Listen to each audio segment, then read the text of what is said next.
नमस्कार future psychologist, welcome to the psychological class, जहाँ concept सिर्फ याद नहीं होते, समझे जाते हैं। अगर आप सीयूटी पीजी साइकोलॉजी का ड्रीम देख रहे हो तो याद रखो, कंसिस्टेंसी बीट्स इंटेलिजेंस। मैं हूँ खुशी गुप्ता और हम यहाँ पीवाईक्यूज को स्ट्रेंथ के साथ तोड़ते हैं, स्ट्रेटजी के और नए नए स्ट्रेटजीज सीखते हैं, जिससे हम एग्ज़ाम में बिना किसी प्रॉब्लम के आसानी से सही क्वेश्चन मार्क कर सकें। आज की CUET PG psychology PYQ series में हम कवर करने वाले हैं यूनिट 9 सोशल साइकोलॉजी। ये जो हमारा यूनिट 9 है, इसके पहले भी हम लोगों ने बाकी यूनिट्स को कवर किया है। अगर आप लोगों ने उस वीडियो को नहीं देखा है तो मस्ट वॉच, क्योंकि पीवाईक्यू से हमें स्ट्रेंथ मिलती है और हमें एग्ज़ाम का आइडिया भी लगता है। So focus on distraction off, let's begin. So आज हम स्टार्ट करेंगे हमारा फर्स्ट क्वेश्चन नंबर 26 से।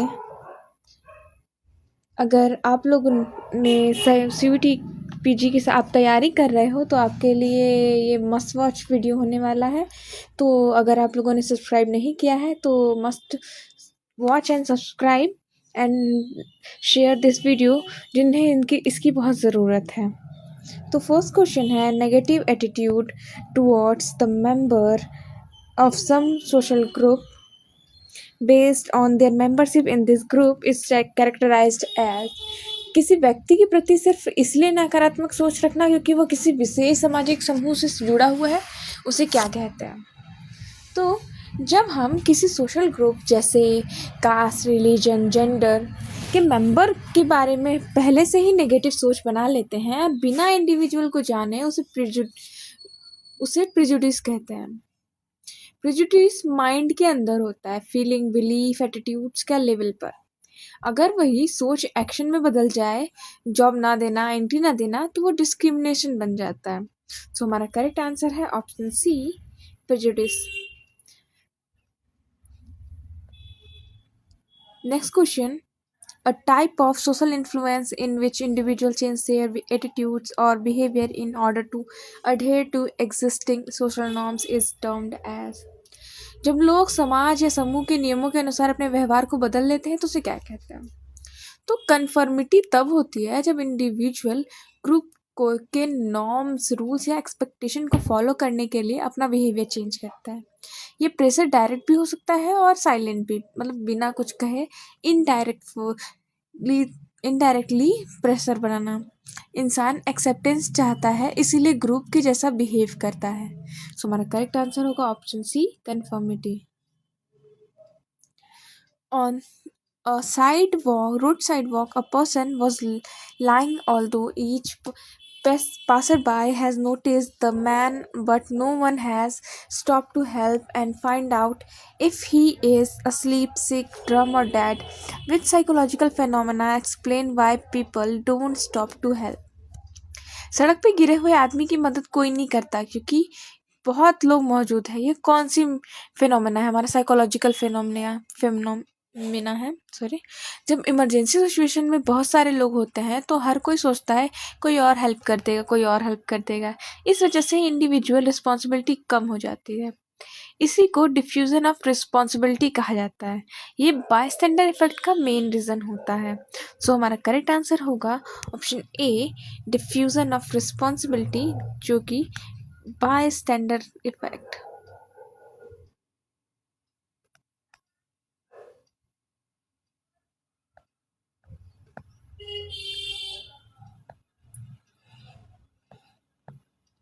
बायस्टैंडर इफेक्ट के बारे में एक्सप्लेन करता है।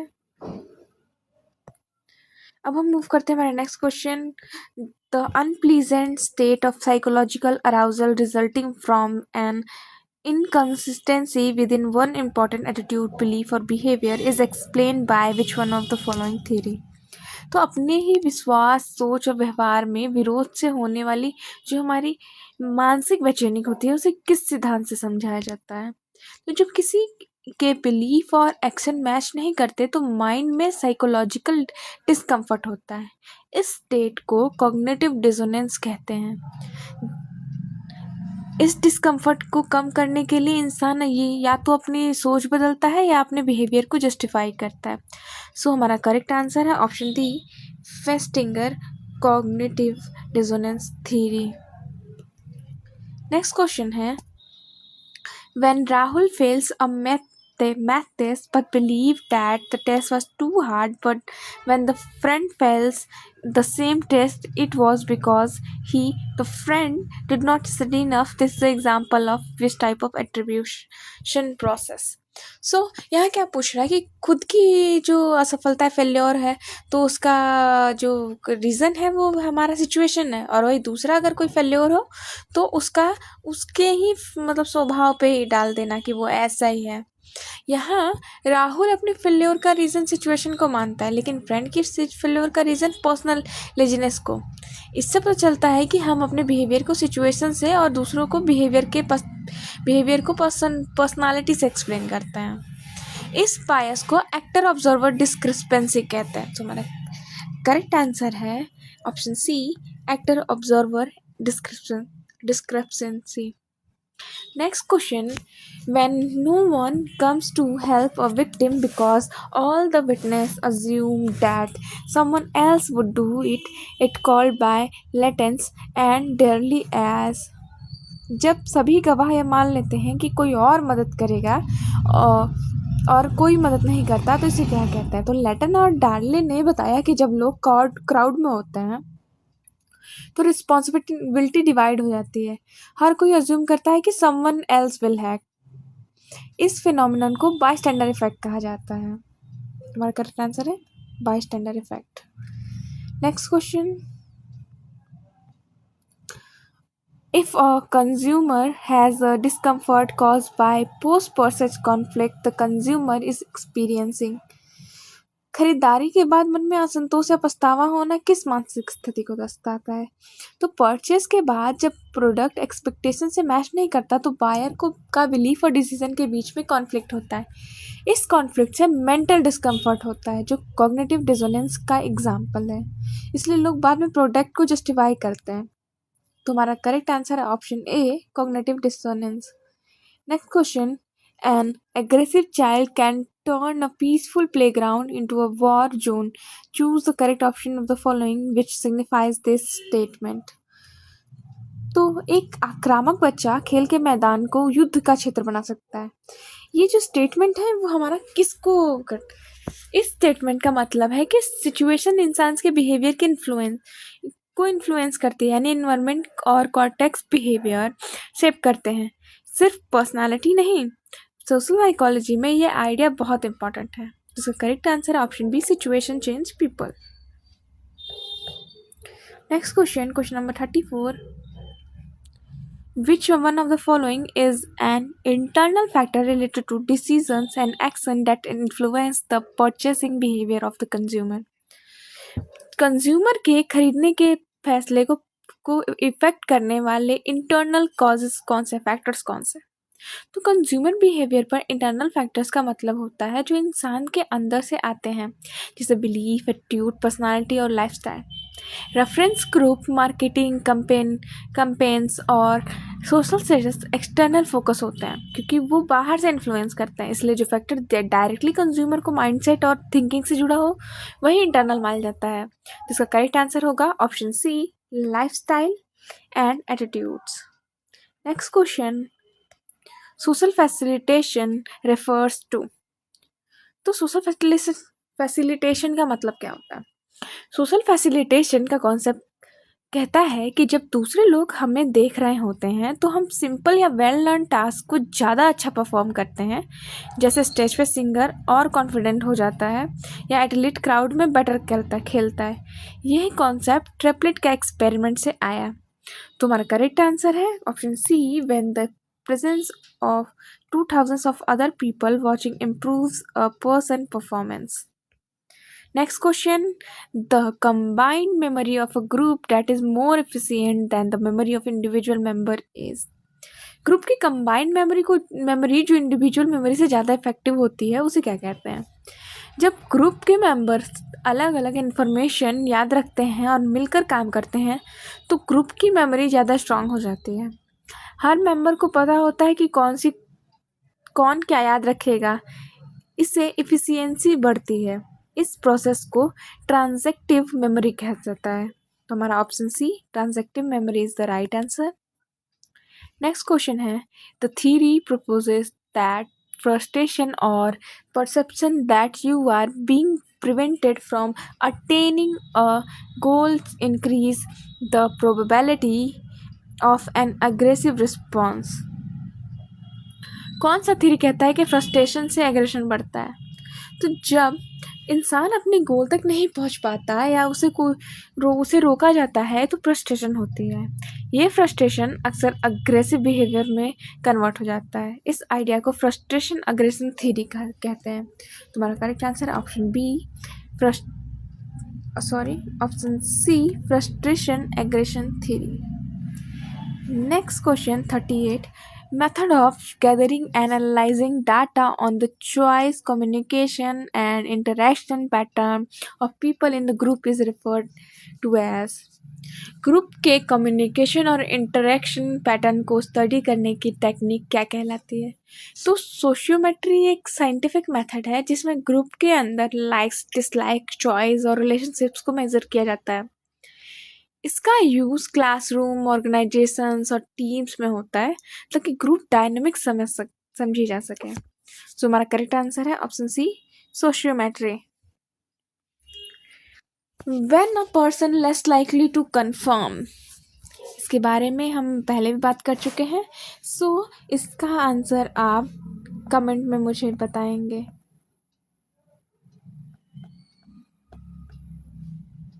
Next question, the tendency to go along with the group in order to fulfill the group's expectation and gain acceptance is।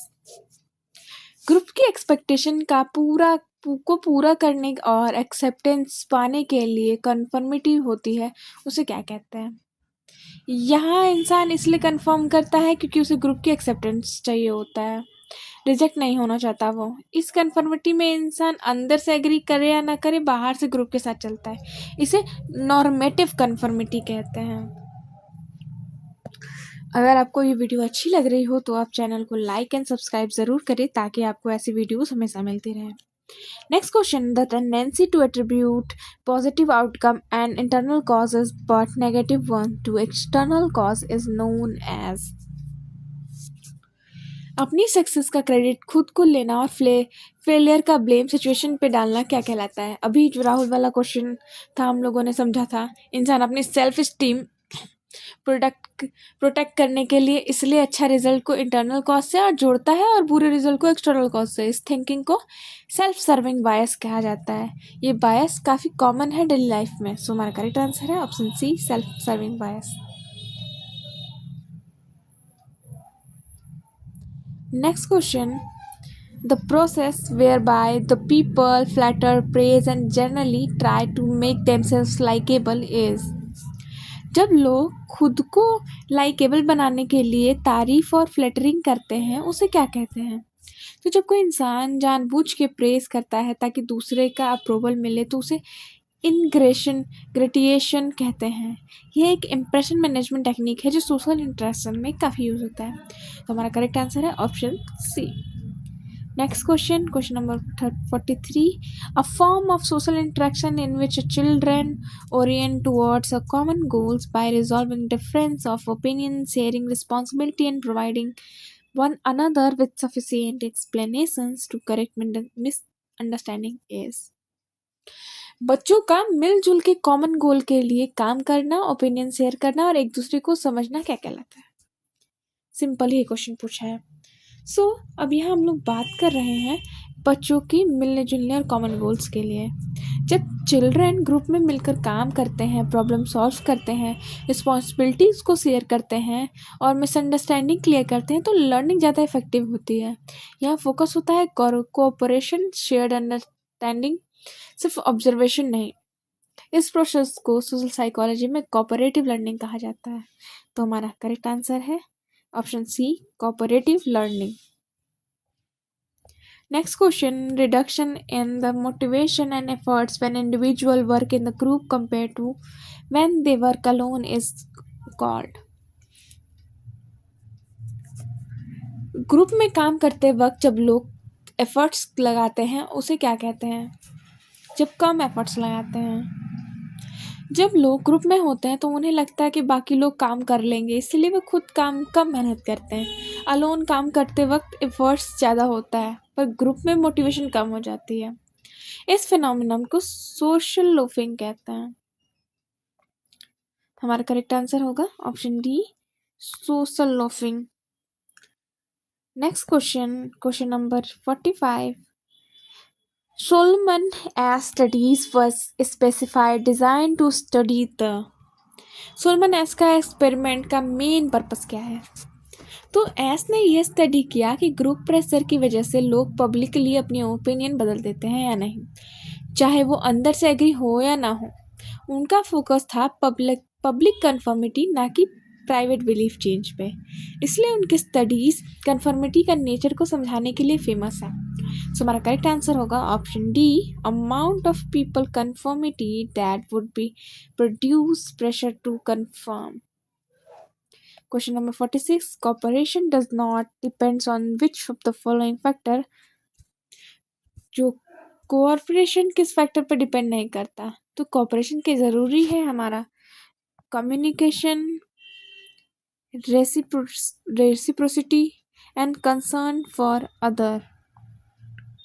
But हमारा जो ईगो ओरिएंटेशन है ये नहीं होता है, इसलिए इसके लिए यही करेक्ट आंसर है जो कि हम पूछा है नॉट, तो ये हमारा करेक्ट आंसर बन जाता है।